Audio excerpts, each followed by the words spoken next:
Hello, I am Mudita, and welcome back to Satisfactory.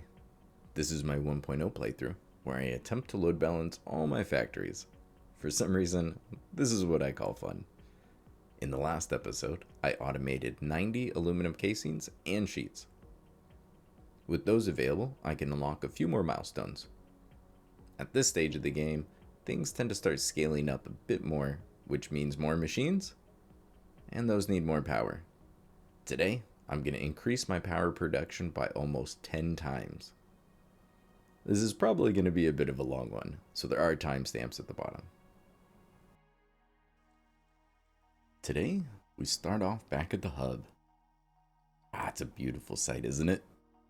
I love this spot. Alright, let's take a look.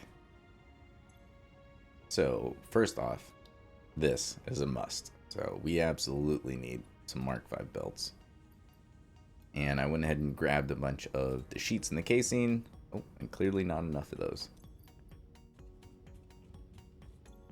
Alright, now I have the reinforced iron plates.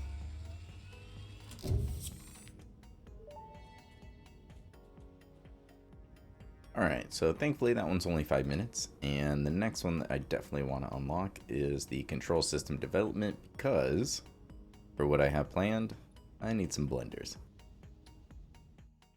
While we wait, let's check on the doggos. Steel pipes, just what I wanted. Bert, come on. Not 2 times in a row. Alright, it's back. Now we should be able to load this one up.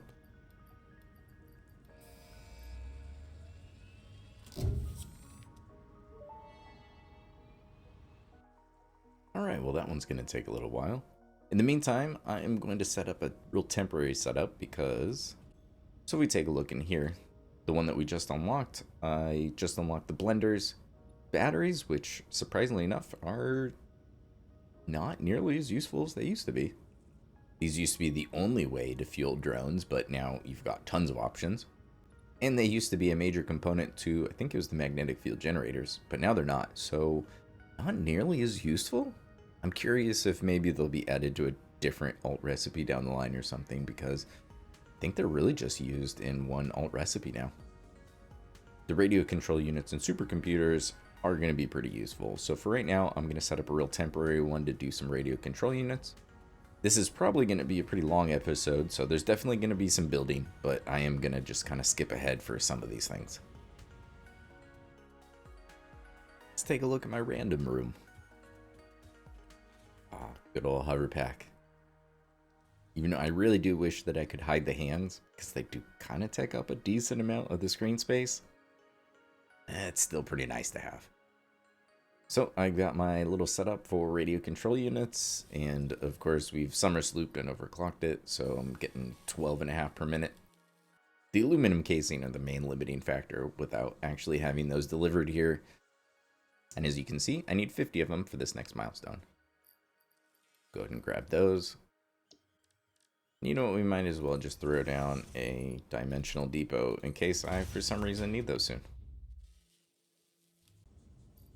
Alright, back at the hub. Load this puppy up. This one right here is the other one that I need. The resource well pressurizer. And the fused modular frames are ones that I'm definitely going to need. And I somehow didn't have enough wire. There we go.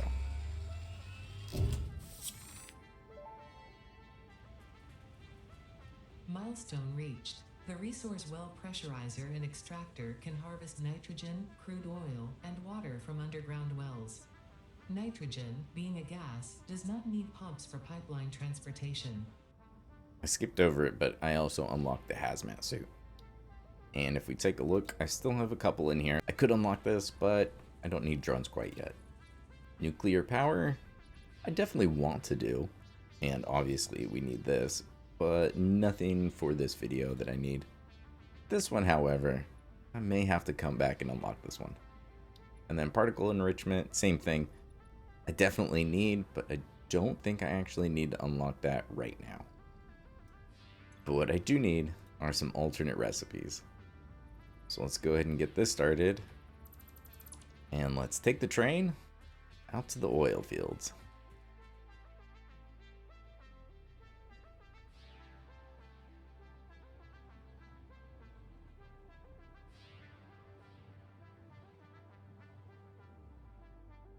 Here we are back at the Spire Coast. And here is the unfinished train station. Gonna be adding on quite a bit more to that. And I think this is probably a good time to go through the plan of what we're doing today. Today, I'm gonna be making rocket fuel. So here are the two recipes to make it. I'm gonna be making 2400 per minute. So let's see how that breaks down. So here is the default recipe. As you can see, it's kind of involved, but over here, we're recycling some of that compacted coal that we're getting from the final step back to make more turbo fuel. So this actually does end up being more efficient on most of the raw resources, and I'll go through that in a second. And this is what it looks like to use the alternate recipe to make the 2400 rocket fuel. As you can see, quite a bit simpler. However, there are some downsides. Most of the inputs are in higher requirements. But in my opinion, this still does have some advantages. So instead of looking at the flowchart, let's look at one of the other pages and get a little bit more information. Alright, so this is the overview tab. So as you can see, it kind of gives you exactly what it says, a nice little overview. So I did put the iron plates as an input just to not make the flowchart too complicated. So if you look at that, you've got the iron plates, the crude oil, nitrogen gas, sulfur, and water. Those are all in the positive category, much better than the alternate. The other things, however, not so much. The amount of buildings, 66 blenders and 54 refineries, and the total power is close to 6,500. Now let's compare that to the alternate. And here is the alternate recipe version. So as you can see, we don't need those iron plates, and everything except for the crude oil is in a higher amount. So this is actually more efficient with crude oil by a decent margin actually. Instead of 990, it's only 600. And we only need 32 blenders, 20 refineries. And because of that, it only uses 3,000 megawatts. Part of the reason why the other one is so much more efficient is because you're recycling back a good amount of that compacted coal to make more turbo fuel. However, doing it like that, as we could see, makes it kind of complicated. So I am going to go the alternate recipe route. And many may see that 400 compacted coal as a huge negative. But I'm going to tell you, I think I have a good use for it. I'll be sinking it for now. But this looks like a fun little project for the future. The flowcharts and that little explanation out of the way. Let me run through the blueprints really quickly because I am pretty proud of them. I think I'm going to do a shorter tips and tricks video on this setup because I just think it's pretty great, to be honest. Hooray! I remembered I had the hover pack. Okay, so let's take a look at these. Alright, step 1. Create fuel. So I created this little blueprint. You're going to see a very common theme when I do power in these sorts of setups. I really like to create little systems instead of having a huge line of refineries that then group the heavy oil residue and then resplit it up into a whole bunch of blenders. I would much rather just have the one heavy oil residue go into the one blender and keep things as a tiny little system. I've had great luck with these just being really reliable. So let's take a look. We've got the heavy oil residue. This is overclocked, so it's producing 50 a minute. So I am going to be using, I'll be honest, a lot of power shards in this build. And then on the other side, as you can see, heavy oil residue goes straight into the blender. The blender is clocked to 100%, so we've got the 500 heavy oil residue coming in. Then I just need to feed it with 100 water. And this will produce 100 fuel per minute. Really pretty simple blueprint. And the fuel is going to plug into that empty input right there. So that'll be our fuel. This right here needs fuel, so that's taken care of. Then the nitrogen gas, sulfur, and coal. So that's where we're plugging in nitrogen. Because it's a gas and I don't have to worry about head lift, might as well make it the very top thing, since it does not matter. And then I just color coded the other inputs, so that one will be coal, that one will be sulfur. And then on the back side, I've already got my short little lift here so that I can get rid of my compacted coal. So this will take in the 100 fuel and it will spit out 150 rocket fuel per minute. Ah, it's such a cool color too. I love it. And that rocket fuel will feed a bunch of fuel generators. So I'm really happy with this blueprint, and I'll show you how to make this because it is a little bit tricky. But I have to say, being able to fit 4 fuel generators in one blueprint, and they're almost completely overclocked. I needed to clock them to 225%. Alright, full disclosure, I made all these blueprints in my other save with creative on, and so I was able to set all the recipes even though I haven't quite unlocked them yet. So I can't actually show you the fuel rate quite yet. I'll show you later. I'll just put it up on screen from the wiki. Don't worry, I'll get all the recipes before I actually use them. So it's on screen, but let me just type it in. So 4.1666, repeating, is how much it uses per minute. So if we multiply that by the 2.25, got 9.3. That doesn't look any better, does it? But if we multiply that by 16, look at that. It is 150. So each one of those blenders can fuel 16 of these overclocked to 225%. That's putting out 562.5. So for every blender, I'm able to produce 9,000 megawatts. And if we look at this very first one, we can see that requires 37.5 crude oil. So turning 37.5 crude oil into 9,000 megawatts is a pretty nice return. Yes, it is way more hungry for sulfur than the default, but for what I have planned, I'll be using 10% of the world's sulfur, leaving me quite a bit for everything else. And this should set me up on power for a pretty long time. Okay, so I almost forgot to show you how to set this up. So it's actually not too difficult. There's only one tricky part. So you put them basically the only places they'll fit to get all 4 in there, which gives you this tiny little gap. And if you put one just right down, you're not going to be able to connect it in any way, right? It's just not going to work. So what you need to do is grab this right here and connect the 2. Now, to make sure that everything gets lined up straight, you're going to want to place a temporary one down right here. And then when you hold control, it's going to snap to it. If I place this here, it's impossible to tell, but this is all connected. I was not sure, and I tested this before 1.0 came out with the mod, and it worked. But I had to test it again, so I did in my creative world test this out before I went through all the trouble of placing down quite a few of these, and this does work without an issue. So just connect the 2 machines, get yourself a pipeline junction so it's directly in the middle. Go ahead and delete it, and now I have these 2 connected, and then I'm basically going to do the same thing here, except for I'm going to rotate it up, but now it snaps to either side, right? It just happens. When it's horizontal, it snaps to this. When it's vertical, it snaps 1 meter off. I don't really understand, but we can just roll with it and place this 1 meter off. So now it's right where I wanted, right in the middle. And then from here, I can connect this one to, say, the next one next to it. And as far as the top, I was just using these catwalks.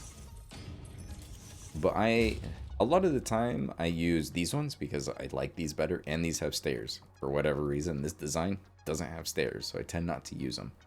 And a lot of the time, I don't like this weird bit underneath, but in certain cases, it's pretty nice. So I wanted to use this to be able to hide my power. And getting the wall mount in the right spot was a little tricky. So I grabbed a beam. Easiest thing is just to use H, lock it in place until you get it right in the spot that you want. So that's right in the middle. And if we drag that up, yep, it comes straight through. And so right there. Alright, so if I delete this and this one, I could grab another beam. And if we lay that just to the side here, I can grab my wall outlet. I guess we should delete that one. Grab a wall outlet and pop it down right there. And then that way, when I'm ready to turn this on, I can just connect this, but all of these can have the whole thing connected. Here's the part that I didn't like, is when you place this back, there's just that tiny little gap, and it doesn't actually connect. And I didn't like that. So what I did is I grabbed myself the frame floor, snap it in place, right to the middle of the beam. Now, when I delete that and grab another one, and if I snap that to the frame foundation instead, I delete this. Now, when I snap this in place, now it's at least halfway through. You've still got that part right below it, and that looks much more normal. And then we'll just delete that. And I'm okay with that. That looks good to me. And so that's how I'm going to do the power throughout this bottom floor. The fuel generators are all going to go on the bottom. Everything else is going to go above it. And that way the rocket fuel just gravity feeds down into here.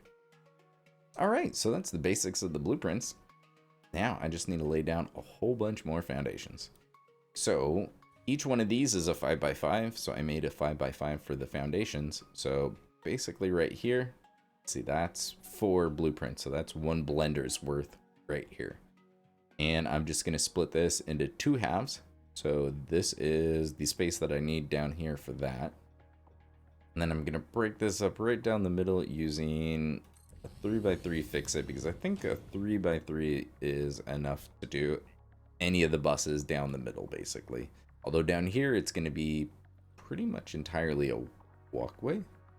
We're going to split the 2 halves by 3 foundations.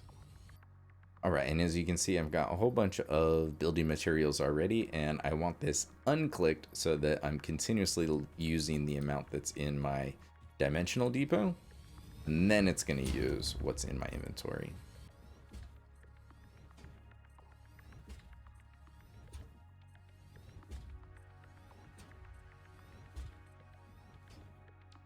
Alright, with that half done, it's time to slam down the concrete side.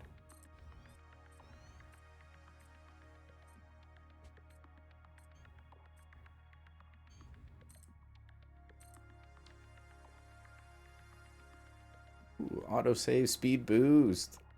Woo! Alright. This is a huge area, but at the same time, being able to make 144,000 megawatts in this area is crazy to me. Well, I've gotten 1 out of the 2 recipes that I really need. So we've gotten this one, which is great. But I might as well just hold on because I'm out of hard drives. So I'm just going to condense, an hour of hard drive hunting into a tiny little montage. And then we'll get back to building.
Alright, so we're back at the swamp, and that's kind of where I ended up because it's funny story time. I went on this huge hard drive hunt, right? Because we've got a huge hard drive library now. Look at all that. Look at all these recipes. So I had the diluted fuel, which is the one that I actually needed, right? Because here's the funny thing. I went through and turns out when you scan enough of them, all of a sudden you can just run out. And I was just so confused because sometimes I'm an idiot and I forgot the recipe I was looking for is right here. I didn't actually need to go on a hard drive hunt. But hey, I am set. I've got 15 all ready to go. Well, at least I only need a couple of these. I think I just need a 10. There we go. Oh, there we go. That's the one I needed. Because now I can research and get the one I need. Fuel unlocked. Alright, so now that I have the rocket fuel unlocked, now I can research and get the one that I actually need. Alright, well, time to take my handy dandy train back out to the oil.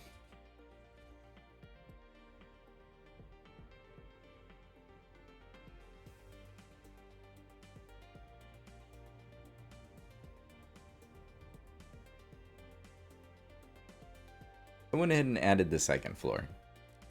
So if we take a look, here is a fuel generator. So I wanted to give myself plenty of space because there is going to be some smoke coming out. And since this is only going to have 2 floors, it really doesn't matter how tall I make it. The only difference is whether I would need a second pump, because I am going to have water extractors down here. The fuel gens are also down here. And so that means all of the production is going to be up here. So that was kind of the goal. I would like to keep it to 1 pump. So if we grab our foundation, we zoop that to the bottom, that gap is 10 foundations. They're each 4 meters high. So this right here is 40. So then we add another 4. So we're at 44. And if we take a look at the Mark II pumps, they do 50. But the truth is, you actually get an extra 10% on both of the pumps. So this will actually give you up to 22 meters. And this will give you up to 55. It will yell at you after it goes over the 50, but it will actually give you all the way up to 55 meters of head lift.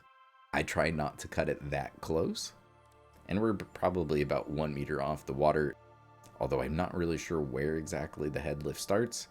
I think it's like where the pipe output is, but either way, even if we go from the ocean floor to here, that's 45. So the pump should be able to pump it up another 10 meters. So this should be a pretty nice height, actually. And I wanted to start with the machines on top, because the ones on the bottom, honestly, are going to be pretty easy. For the spacing, it's going to be slightly less than 2 foundations here on the side. And then I've got 2 foundations to do any of the belt and pipe work. This is where all of the main bus is going to be for all of the inputs. And I'm going to mirror this, which is going to make things a little bit weird. So we're going to do the nitrogen fuel here, and then next we're going to do this one, which I need to find the right. I have 2 versions so that we can mirror this on both sides, and I'll show that real quickly. So I think this one, let's see, we need the inputs. Oh, that's the wrong one. Here we go, this one right here. All right, and the spacing with these is I want the blenders to be lined up. I think if I line that up right on the line, they're close. We'll back that one up to there. And then I just want this to overhang by 1 meter also. And the reason for it is this puts all of the inputs on a really nice convenient spot where they're, I guess, the quarter of a foundation, since that's the half mark. So that would be the quarter. So all of these machines are all have the inputs right there, which just makes things a lot easier to line things up and get it nice and organized. So we'll go ahead and place that one there. And then we're just going to repeat this pattern. But the spacing, since I had 2 meters right there, or just shy, we're actually going to have 4 for this one. We'll get that right on line, 1 meter over. Puts our inputs in the right spot. And as you can see, if I bring out my dismantle tool, these are the blocks of 5x5, and I need 4 of these underneath for a set of 16 of the fuel generators. So this group of 3 machines will feed the 16 fuel generators directly below it. And as you can see, that makes this spaced out just perfectly. So we'll just keep doing this. We need 8 of these setups on each side. And then we'll just mirror it on this side. We want the inputs facing in. Same thing, 1 meter over. Gets our inputs in the right spots. Get the right one. Lock in place. Nudge it. There we go. And the reason I did this is I just wanted it to be Blender Refinery. So Blender Refinery, and that's how it's going to look all the way down. For no other reason than I think it'll look nice. It does make all of the inputs line up in slightly different places, but we have so much of the inputs that it gets broken down into smaller systems anyways, and the order that these things are in won't really matter too much. Before I spam down all of these machines, I'll show you the reason I set this up like this is now I'll be able to just take the output, which is the fuel. I can bring this just right over here and write it into the final blender. And then all the rest of the inputs are already elevated above this level. All I need to do is plug in the crude oil. And then on this side, I'll need to deal with the polymer resin. And this right here is where the water comes in. So we can just drag this down to right about here. And then directly below here is where I'll set a water extractor and figure out a way to pipe that up.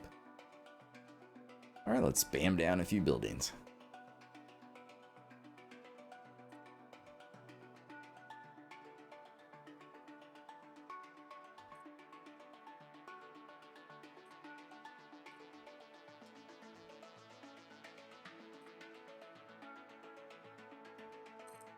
And there we go. We ended up with the same spacing we did on the other side. I can count this time. All right, now I just need to do the same thing on this side. All right, so the machines are placed on this floor. Move on to the bottom floor. So I created this as a walkway. So it's just a blueprint. So that was really easy to just slap down. And it's just the tilted 8-meter walls. So you get that really high angle. And then I just used the coated concrete with yellow since rocket fuel is red and yellow. And then if you delete this, you can see it's got kind of weird. There we go. So in places you'll get some kind of weird Z fighting. Maybe it depends on how far you are. And I really didn't like the way that looked. So I just went ahead and grabbed the metal beam and laid those down, and it covers it up pretty well. And it gives a little extra to the walkway, I think. So I like the way this turned out. Real simple. But this will give us a nice little elevated view of all of the fuel generators. So with these, let's see, we are going to place them, yeah, this way. So I want the pipe that's running down the middle, I want it to be facing this way. And this is going to take up the whole 5x5 space.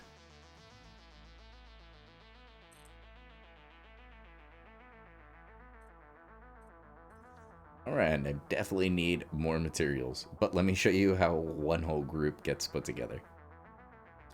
Oh, one last thing I didn't cover about the blueprint. This right here, I do not love, but it's, as far as I can tell, just a graphical kind of glitch. I'm pretty sure this right here is supposed to be underneath these posts right here. Because if you delete this pipe, it's not actually clipping through anything. These are just in the wrong spot as far as I can tell. So I don't like it. I don't like the way that it looks, but it's not actually clipping through anything. It's just wrong. So I'm hoping that in the future this gets fixed and they just kind of disappear. But I tried everything to get rid of them, and it's just something weird about the fuel generators. Probably placing all 4 in here just a little cramped or something. I don't know. So I don't really know why they're there, but they are. I just kind of gave up after a while trying to fix it.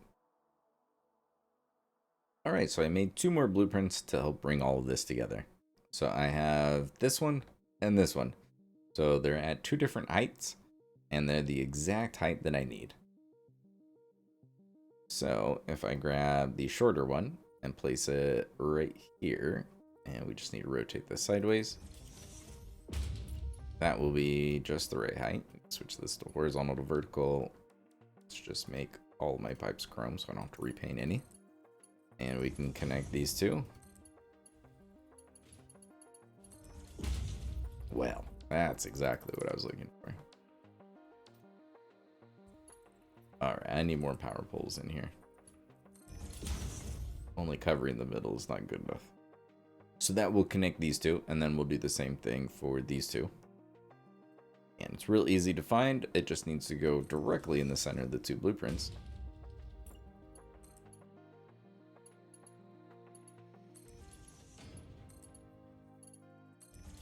And then to combine these two, we just go in the center of all this and we grab our tall one, lock it in place, make sure, yep, and we want it oriented this way.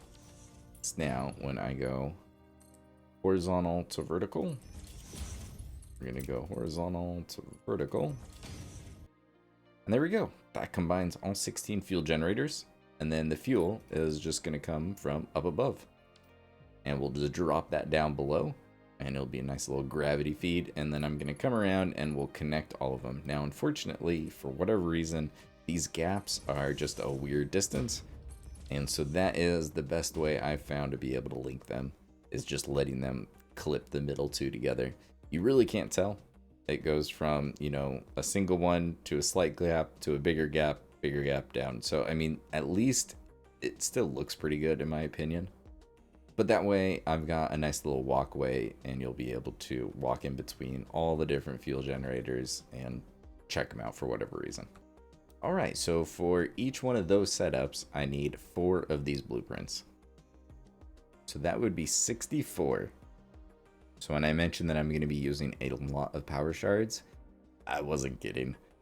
Besides the 16 I'm using upstairs for all the refineries for the heavy oil residue, I need 768 just for this floor. But this cuts down on the amount of fuel generators by so much. It is totally worth it. But I do need to grab more. Thankfully I have some more at the home base. And I'm going to go ahead and grab a whole bunch of more materials because I am not waiting for my dimensional depot to keep refilling to get 12,000 rubber. And this is why I think having a decent storage, doesn't have to be huge, but a decent sized storage is still necessary.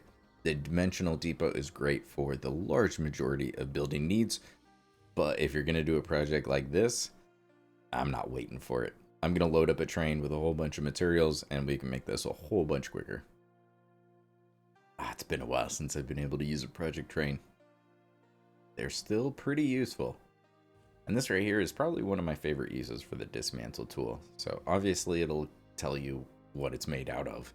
But for storage containers, you can see what's inside. So this is pretty nice. It should be almost all of what I need. Hopefully it's enough for now. But I'm loaded up. Let's start building and see what I run out of first.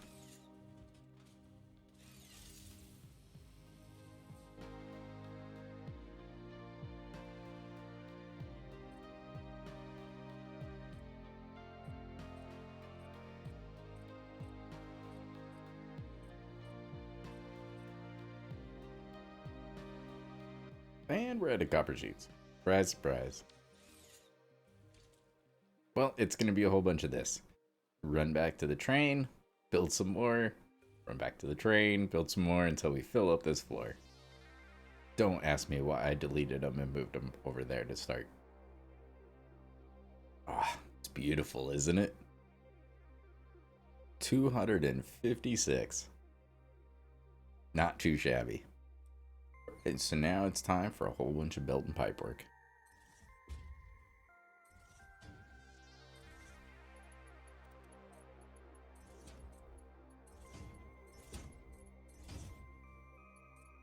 And these are all going to be fed from up above.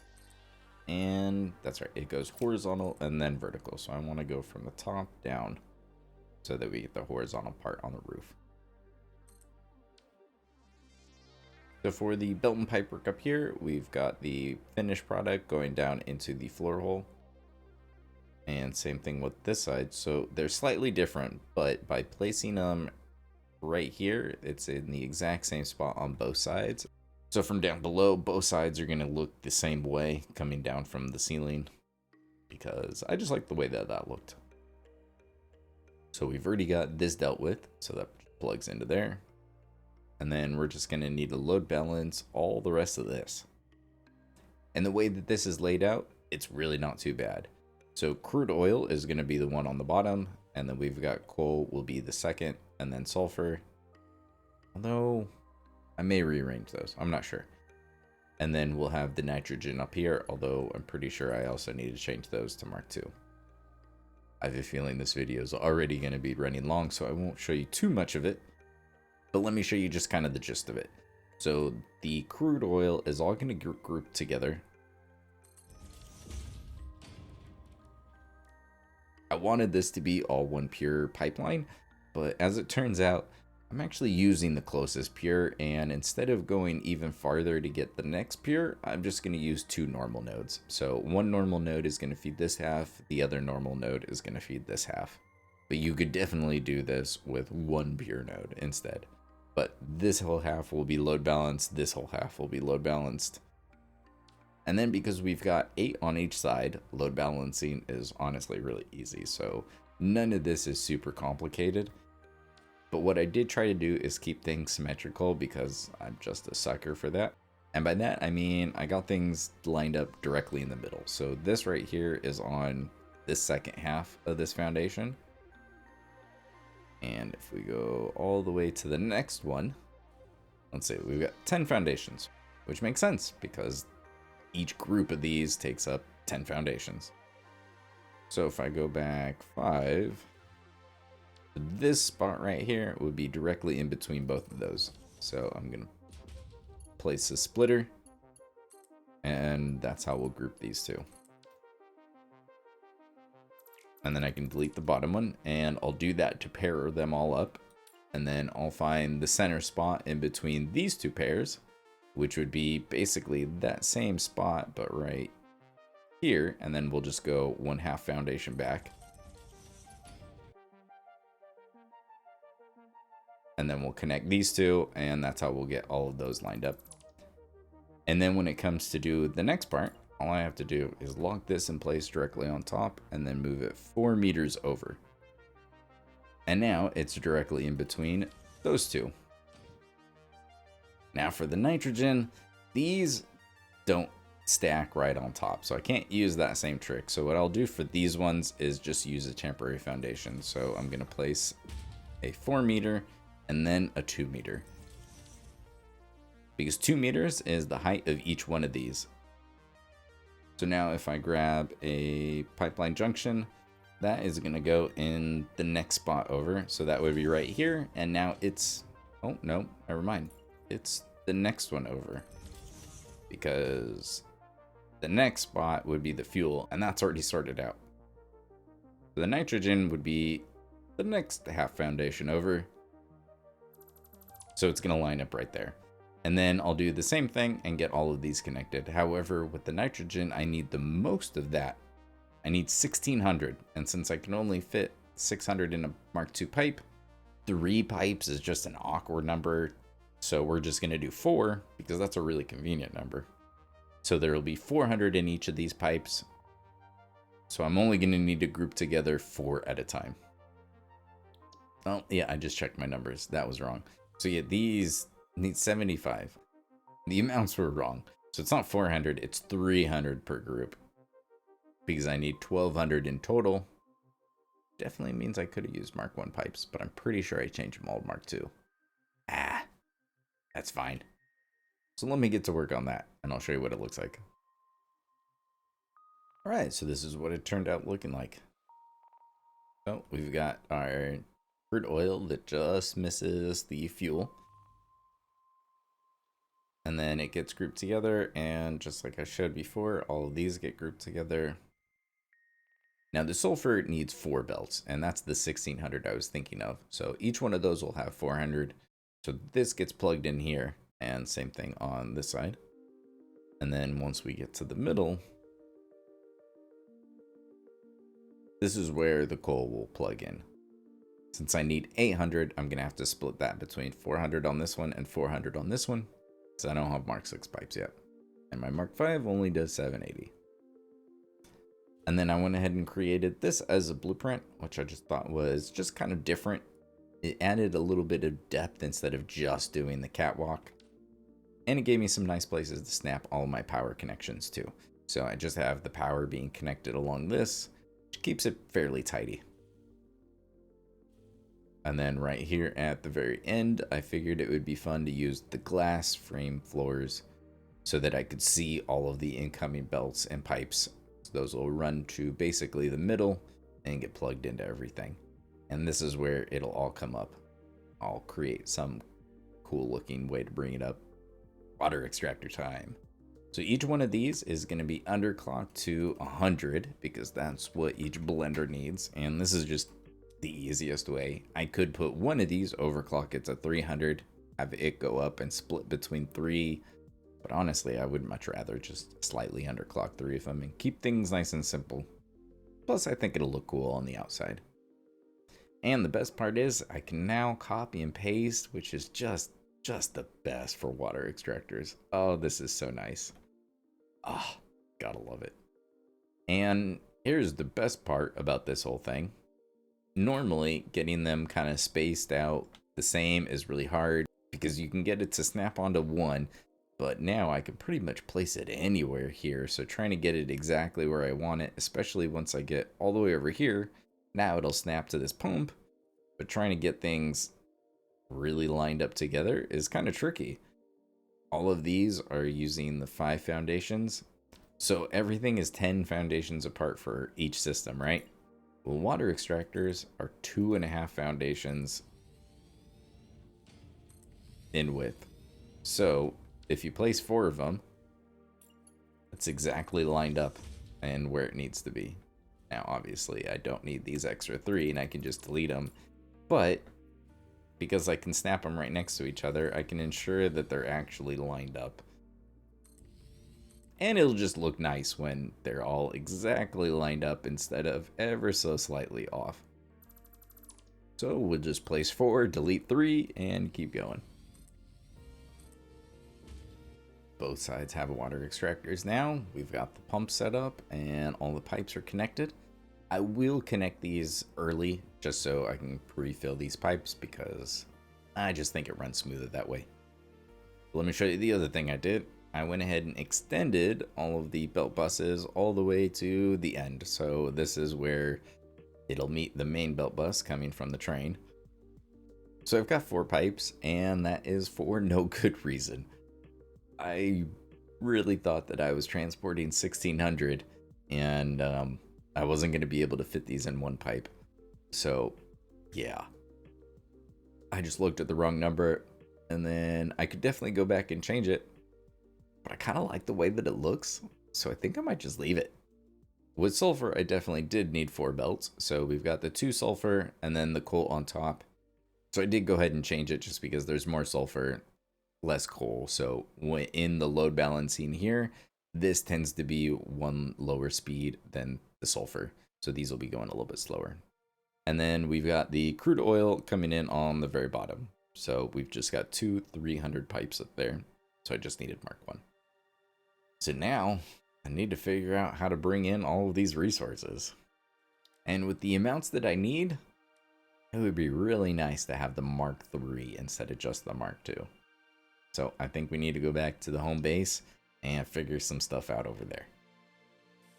So to get Mark 3 miners, I need the leading edge production milestone. So I need fuse modular frames and supercomputers. Supercomputers, I already have everything that I needed for those, so I just threw that together in here. And we're just making a handful of these. Since I only needed 100, this really won't take too long. Now the fuse modular frames. Heavy modular frames, I've got aluminum casings. Those are automated, so we're good on that. However, nitrogen gas, that's the new one. We look out yonder, we can't see it. So if we pull up the map, right about here is a nitrogen node, and that is definitely going to be the closest one to here anyways. I'm going to grab that, and we're going to create a bus, and we'll just have it meet up with the existing bus that's right here. Since that one is pretty full, I think I'm just going to run the pipes on top, and I'll just bring that over. Well, I think I know where this is gonna go. I've got a couple down. I created some new blueprints just for this little project right here. So I've got just for these single pipes, since this is all it's going to be carrying is 3 pipes right here. I didn't need this to be extra tall, and because there's not a ton of room, like I mentioned before, we're going to have to run these on top, which is alright since I have some of these other ones coming in from up top. So to run this out here, and you know, this looks a little weird just dropping off right here. I think it needs like a... Yeah, there we go. Let's put a ramp there. Then we can take an inverted ramp. Alright, this is where the hover pack is much better. Since you need that angle so I can look at this thing. There we go. That looks better. Okay. Although, once we get a little distance away, I won't have my power poles. So, let's go ahead and just switch back. Alright, for this, it's pretty easy. I just put it in blueprint mode, and we just kind of walk our way out to where we're supposed to go. So, we're going down this corridor before I get too close. Alright, that would cut right into there, so I don't want to do that. So let's go ahead and make our right turn. So we just use that blueprint. And we'll switch back to our straightaway. And we'll go this way for a little bit. If I could walk straight. Oh. Don't worry, I am going to add supports. It's just a lot easier to make sure everything's where it's supposed to be before you add all the supports. Or else it does feel like a waste of time. End up deleting so much. So the 3 pipes are going to come from here. Oh, why is this yellow? Let's make it white. Alright, now that it's the right color, let's turn it on. For those of you that haven't used a resource well pressurizer yet, you can get nitrogen, crude oil, or water out of the ground. They'll all look exactly the same. It's just the different colors. They'll either be white for the nitrogen, black, or blue. But before we can grab our resource well extractor and put them on top, as you can see right down here, must be placed on an activated fracking satellite node. So to do that, we need to power this bad boy on first.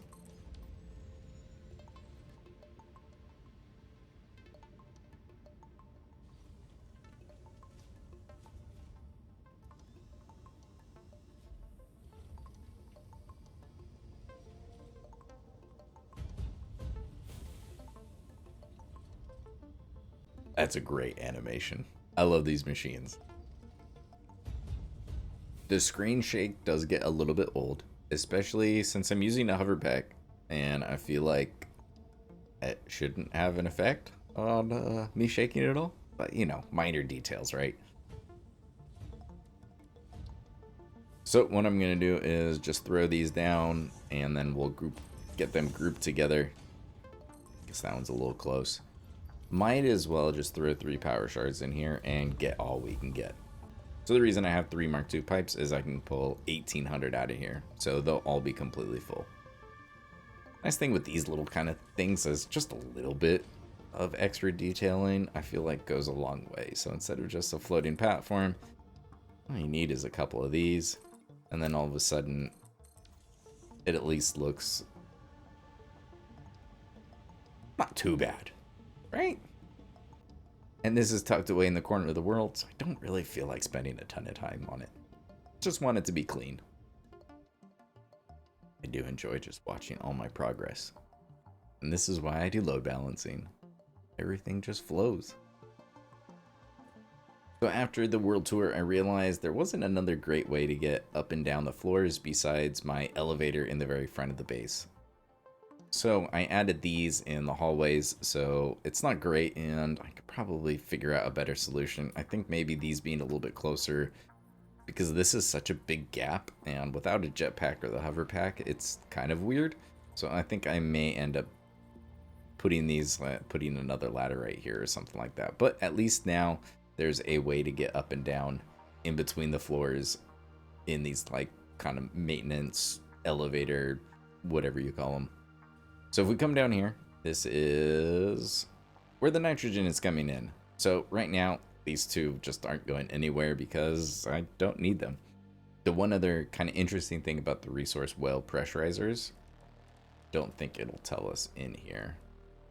No, it doesn't say. So the major difference between this and all of the other ways to extract resources, these will all stop once they're completely full, right? They've got their internal bay. Once that fills up, they'll turn off, which will in turn stop consuming power. The resource well pressurizer will continue to consume power no matter what. Even if you're not using any of it, it will continue to run at full speed. Whether you even have the resource well extractors plugged in, if this is powered, it's using 100% of its power. So just keep that in mind, especially once you overclock them, they can use quite a bit of power.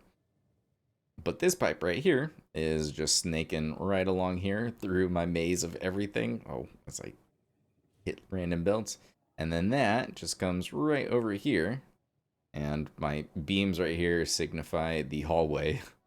So this right here is our random room. So if we follow this pipe over here, this is my supercomputer setup that is all done. Guess we've got as many as I made. And this setup right here is my fused modular frames, which I think is already finished making its batch, which is hungry for aluminum casings because these just use a ton. So we'll just throw a couple more in there. That way we can get a couple more going. But like the other ones, gotta use my summer sloop so I can get twice as many. I don't really need a ton. I forgot to record it, but I already unlocked the milestone. So I've got my miner Mark 3s already, and they need 10 fused modular frames for each one. I've got enough supercomputers to make as many of these as I want. I've only got 20 turbo motors, and these are all from being collected from crash sites when I went hard drive hunting. Since you need 3 for each one, I can create 6 Mark 3 miners, which I think is good enough for now. This was the whole reason, is this right here will give me, it doubles your production going from, if you look right here, it tells you 60 to 120 to 240. So now I can get double. Out of a normal node, I can now get 600 instead of 300, and that's huge. Especially because with the rocket fuel, I need a good amount of sulfur. So being able to double the amount I'm getting out of each node is pretty huge. There's only so much on the map, and this project is going to be using 10% of all of it. And that's 10% at, Mark 3 miners fully overclocked. So now I can finally start gathering up all of the resources. Alright, so even though I don't have radar towers everywhere quite yet, I can kind of show you where things are. I'm going to be using this sulfur node, so that's a normal, but now I can upgrade it to a Mark 3 miner, and then I'll just trace that line all the way back with Mark 5 belts. So that's 600. So that's taken care of. Now I need another 1,000 sulfur, 1,200 nitrogen, and 800 coal. I'm going to be using this node and, well, that's impure. This node. Those two normal nodes will be all the crude oil that I need. For the nitrogen, there's a node right out here. So I'm going to create a rail line that comes out here. We're going to grab this nitrogen, and I believe there's one sulfur node right over here. And that's also a normal, I'm pretty sure. And then there's also 2 more sulfur nodes down here, and I think these are 2 impure nodes.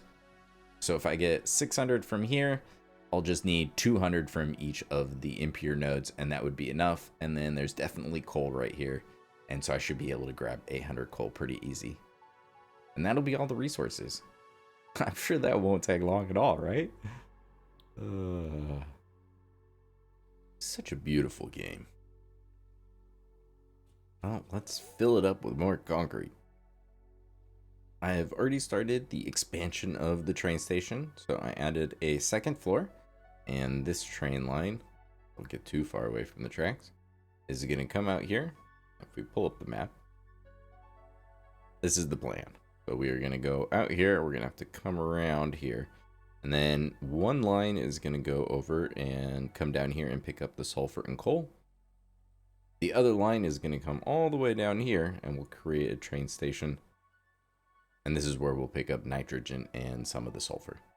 I'll throw the comment on the screen, and I want to give a big shout out to Minecraft for reminding me, because I know it wasn't the first time they've mentioned this. But if I create a blueprint that has the tracks included, I can make this a whole lot easier on myself. So if I place one, and then we can switch to the tracks. And this will let me keep on flying with my hover pack.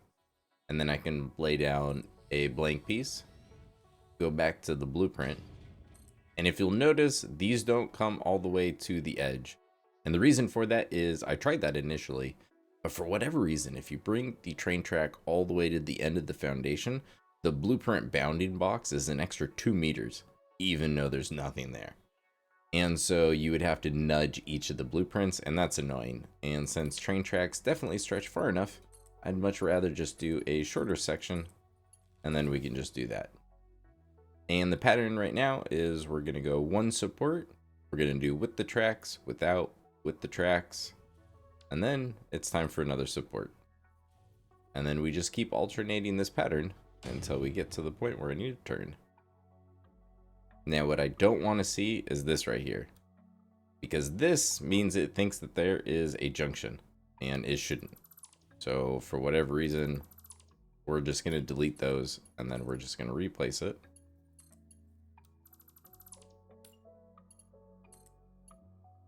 If that does happen, I just have to replace the track until I don't get a signal. None of these tracks should be close enough for that to happen, so I don't know why I get it. It does happen every once in a while. It's not super common, but that's not the first time I've seen it. Let me extend this a little bit, and I'll show you how I do this curve. Alright, I'm close enough now. Let's go ahead and start a little bit of a turn so we can miss this thing. So we're just going to start with my train right turn, and this is the start, and then I switch it to the continued piece, which is ever so slightly different. Lock it in place, and then nudge it back 3 meters. And then we see, is that going to miss it? And yeah, actually we just needed that little bit of a turn. Now we can go back to going straight.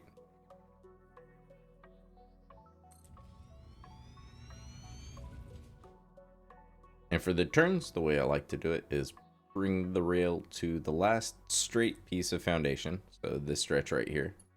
And we're going to go to the middle of the foundation. And then on the other side, do the same thing.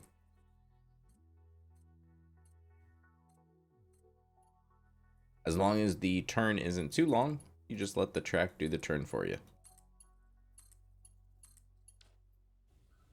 And for some reason, that cuts out power sometimes for your hover pack. And even though I have power, there we go. Now we can fly again. Sometimes it's a little finicky. And because these are designed to clip into each other for the turn, I do just kind of have to finish off the straight piece where that gets connected. Same with this. That's okay. I don't mind. Let's see, now we just need one last straight section and then another pillar. I probably cut out most of that. Let's be honest, it's not the most exciting thing to watch me place the same blueprint 50 to 100 different times. But we'll take the train so you can see it, and it's even got supports. So thankfully it's not just a floating railway. Taking a look at the map so you can see where we are. We're in the very northwest corner. And that's where the train station is going to go. We're going to use this nitrogen, and the sulfur is right down on the ground over there. So we'll be able to pull that over. It's a normal node, so now that I have Mk3 Miners, I can get 600 out of it. And with the trip not being too far, I think if I split that between 2 freight cars, that'll give me plenty of time to make the round trip. I need much more space for the nitrogen. When transporting fluids or gas, you just don't have nearly as much space unless you want to package it, and I don't. You can carry more if it's a solid.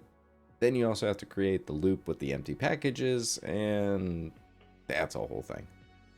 Thankfully, nitrogen tends to be pretty easy to work with, and I have a feeling this should work out just fine. And here's the finished train station. Let's take a look. Uh-oh. Oh, there we go. Alright, so we got the resource well pressurizer. This is how I like to do pretty much all of them. I just think it's easiest to be able to put some sort of platform and then just have the fluids come up, and then I can kind of group them together, because in pretty much all of these locations where you've got a resource well, no matter what resource you're pulling out of the ground, they're just not very flat. And no matter where you put a foundation, it won't affect where the little satellite node goes. So even if I put it right here, if I replace this, it's not going to be on top like it would be if it was a miner or the oil extractor or any of the other nodes. It's just going to sit inside of it like this. And so paving down here and then working with it is just a huge pain, and I just never figured out a way that it looked good, because it's never consistent.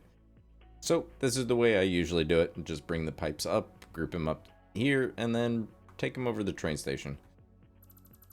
I gave myself just a really small logistics floor. I just needed enough space to get the pipes around, and then on the other side, I actually left the middle open because why not? This is where the sulfur is coming in. I guess I could just put this all on the ground, and then I wouldn't have this. I didn't realize that I had this weird little thing here. Alright, so mark 5 into there because that's 600. And then we're splitting that in half, so that's going to be 300 and 300. Ah, that looks better. Even though I'm never going to look at this again, I feel better about it. And the sulfur is just coming from right over here. There we are. There's the 600. Just get thrown into the train here. And then I've just got a bunch of small buffers. The only time these storage containers are going to get used is when this belt gets paused, when the train comes in and does its docking animation, which only takes 20 seconds or something like that. So I really don't need big storage containers. These are actually still just way more than I need. So same thing with the fluids. They're only going to get used for 20 seconds every, I don't know, 4 or 5 minutes. So the small one is fine. On the other side, I'd usually like to do a bigger container. But on the loading side, you really just need a small one. Fast forwarding a little bit, I am over here now working on the second train station. So I'm putting it over here. Honestly, I thought there was coal still over here, and I didn't look at the map until after I built the radar tower and realized, it got moved. Or that one got deleted. I don't remember. So the train station may be a little bit out of the way. And this is where my problem comes in. I'll be using those 2 coal nodes to get the 800 that I need. And so that's going to come over to here, which this is all easy, nice, fine.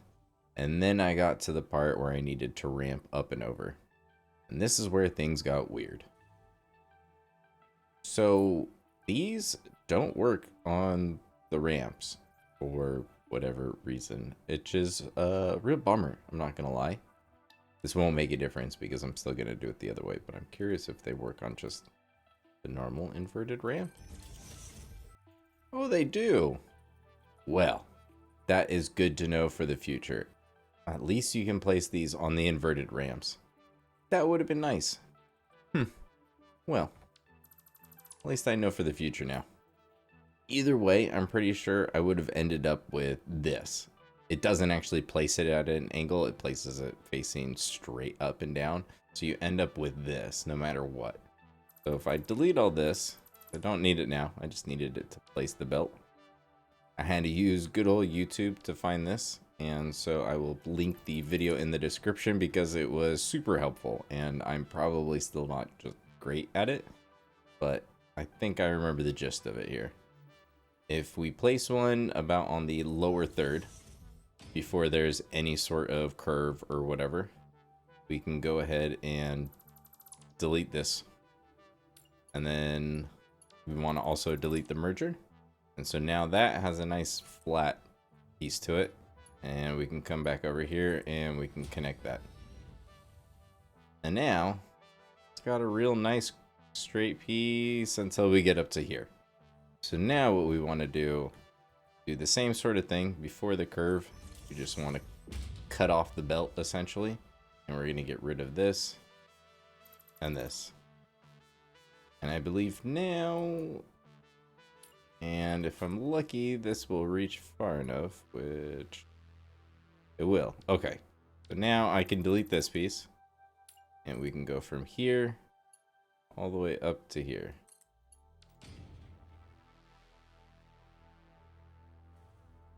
And that's pretty smooth. So you can kind of play around with it, and there's ways that you can probably get it even straighter than this. I'm sure those of you that are eagle-eyed are noticing that there's some sort of curve to it that I'm just too blind to notice. But for me, that's pretty straight, and on it, it's good enough. I just didn't like the weird little bend in it. And so that's basically what I'm going to do to get it up this ramp and it not look super weird. And then the coal is just going to come around here and go to the train station. And that is where we're grabbing one of the sulfur nodes. The other one is right behind here. I'll probably put some sort of roof on here. Feels kind of weird just to leave the train station out in the open. Let me see what I come up with. Let's take a quick train ride.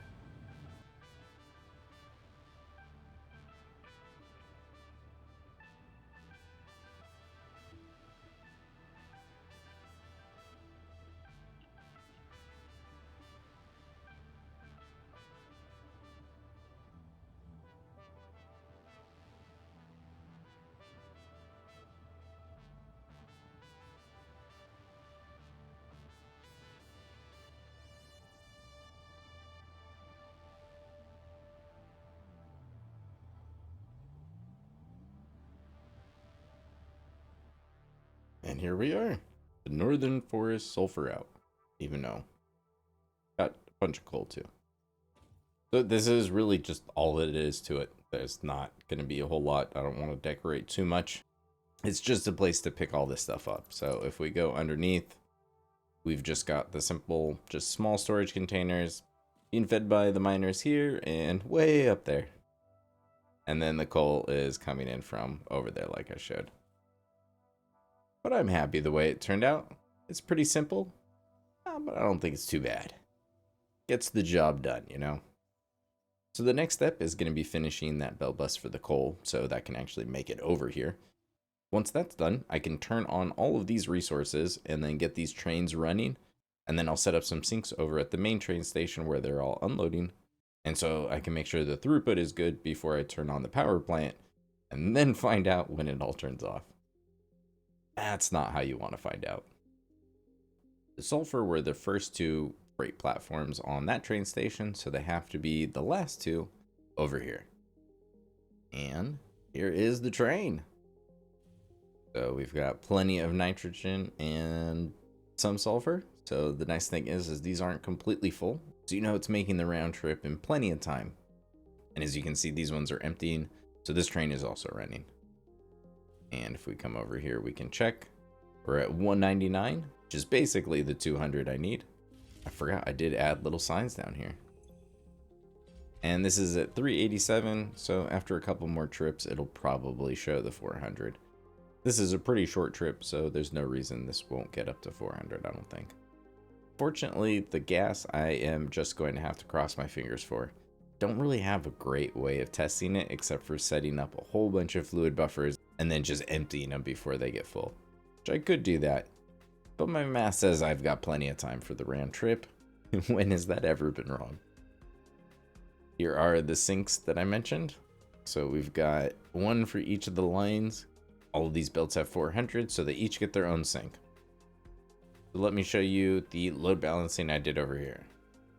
Since I've got a Mark IV belt here, I split it 3 ways.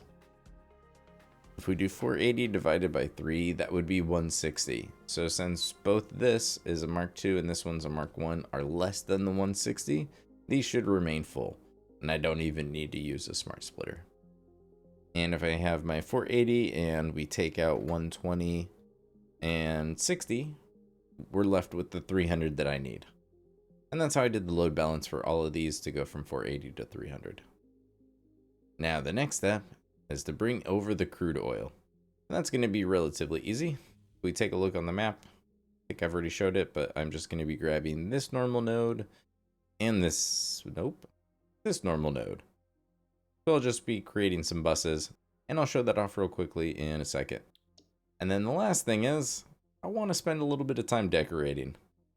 So if I don't do it before I turn on the factory, well, the startup video just doesn't look as cool. So let me get to work, and then we'll take the grand tour before we flip the switch and get it started. Everything is still syncing, and I've been busy. So let's go take our new addition here. The rocket fuel hypertube.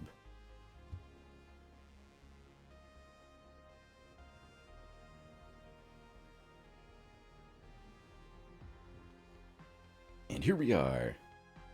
So if you haven't seen one of these, because I don't build them very often, this is a U-Jelly landing pad. So I put this right here in the middle so it'll stop you no matter which way you're coming from. But like I said, I think the distance is far enough that you don't really need it, but I think it's fun. And there was enough space to take that up. Now there are hypertubes to go downstairs. Now unfortunately those only work when they're powered on and the factory is switched off right now. So I do have a backup stairs with a backup ladder. And here we are downstairs. Now because my walkway here is only one foundation, the U-Jelly thing would take up the whole way, so you'd have to walk through it every single time, and that felt weird. So I just put a barrier so that you don't come out of one and then just get sucked right into the other. And here's my basic wall of signs just to kind of show what's going on here. So I might tidy this up somehow. And then we've got just tons and tons of fuel generators. So I did add some walkways so we can get up to here. And then once you're up here, you can get to pretty much any of them.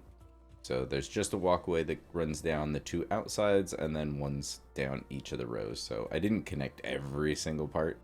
I could have added, you know, more rows down these two middle ones, but that just kind of felt like overkill. Alright, so back here up at the top, let me explain how I decided to do the outputs. So we've got one output at basically like the third level of mergers and one at the second level. And that way none of the lines would clip into each other. So the polymer resin is all getting grouped up and then going around the factory to that sink over there. And then the compacted coal is going the opposite direction and going to this sink over here. I imagine in the future I am going to ship both of these out and I'll just use the bus that I've already created right here.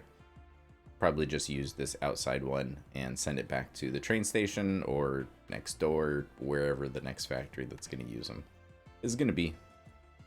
400 polymer resin and 400 compacted coal is a decent amount. So I just added supports and this walkway around helps carry all the power. We've got the bus going down the middle, and originally this was just going to be a huge open area, but I thought it would be way cooler to be able to walk down the middle and see all the load balancing happening. And I still want to see what's underneath, so I just made it glass and just added some railings on the side. Because it's always nice to be able to get outside, I added just this little spot right here and used the inner corner extensions to kind of make room for the hypertube. I thought that would be fun. Now the one downside is there's really no way to add any sort of railing or beams or anything. Like I tried to do it with beams, and even if you just do it as really short sections, it just looks weird. Like you just can't make it smooth enough in such a small area. Or at least I couldn't. So maybe a floor hole would have been better, but I think this is more fun. Alright, so as far as the outside decorations go, I used a lot of just the plain full frame windows. I wanted to be able to get a lot of the natural light instead of just putting a ton of lighting in there. So I wanted this to be more glass than not. And then I just ran a single painted beam down the middle because there's a power line that goes right up to the top to feed these two wall mounted floodlights. So this is my way to hide the power line. And then I just used the big concrete pillars, added some signs, and then I just made this all one big window because I really like being able to see all of the products going up, and it's one of the reasons why I love to do load balancing is you don't get the stuttering. It just kind of all flows the way it's supposed to. And I just like the way it looks. So if we come around here, I did add a way to get inside from the downstairs, although it's not very convenient, and I didn't add any extra stairs, so you end up having to just like walk up the wall here if you really needed to get in. I should probably have thought of a better way to do all that, but at least there's a way in if I didn't have the hyper tube. So on the sides, we've got all of the water extractors. I just used some asphalt and then used the half foundations to just give it a little bit extra, add some color and depth. And then I'm just using the inner corner extensions here to kind of highlight the pipe. Even though the pipe is kind of inset in the wall, I thought it kind of broke up a huge wall here. And then as far as the roof goes, can we make it? Yeah, all right. I just made some pillars as a blueprint. It definitely took quite a bit of trial and error to get the angle just right. But in the blueprint designer, I just tried to copy this angle with the windows so that it was all the same. And then once you've got the start, it's really easy to just zoop up the rest of the way, all the way up. So these are just blueprints to make things easy, and then just lots and lots of windows. And that's the rocket fuel plant. I'm really happy with it. But the best part is right now. So I've got a priority power switch, so we are just going to flip it to turn it all on. But because I've already tested this out, I know that the coal takes the longest amount of time. So we are going to go ahead and get the stopwatch started now. We'll do the coal first. Then we will do power. Come over to our circuit break priority. Always want all of the priority in priority group 1. So that is going to get all of those machines going. Go ahead and delete this. And let's go ahead and send the sulfur in as well.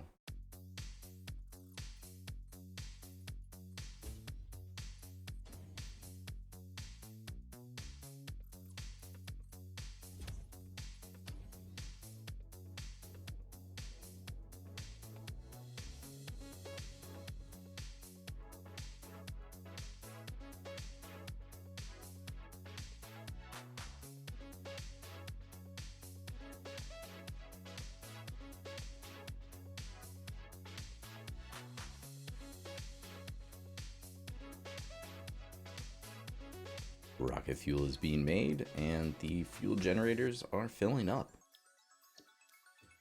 Right now the plan is to let all of this fill up.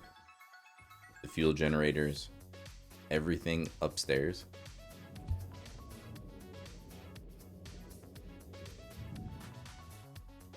I'm gonna let all of the fluids back up. I want every pipe to be completely full.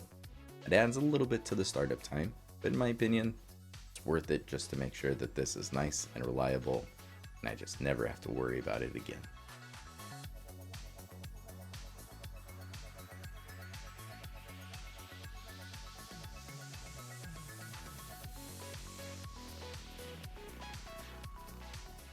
And there they go. The blenders for the rocket fuel are starting to turn off and back up. Perfect. But to make sure that we are truly backed up, I'm gonna head back to the oil extractors.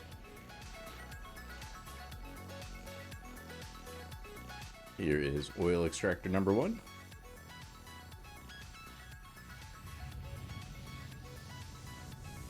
And we're just gonna wait until this shuts off.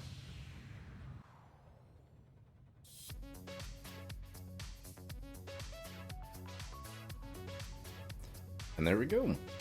So that is the first one, and this actually should have been the second one to shut off. Probably should have checked the other one first, but I'm gonna go check that one now. And here we are at number 2.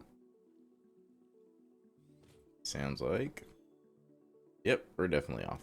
This was the first one to shut off.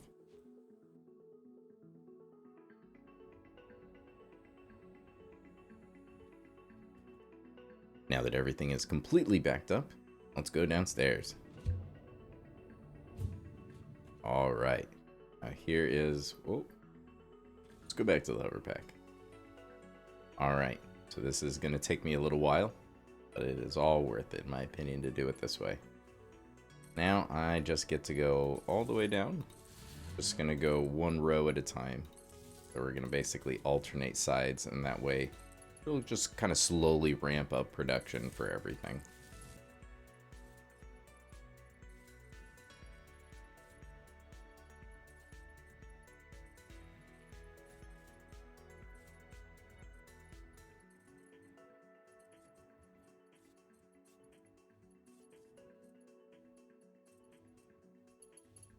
And the last one.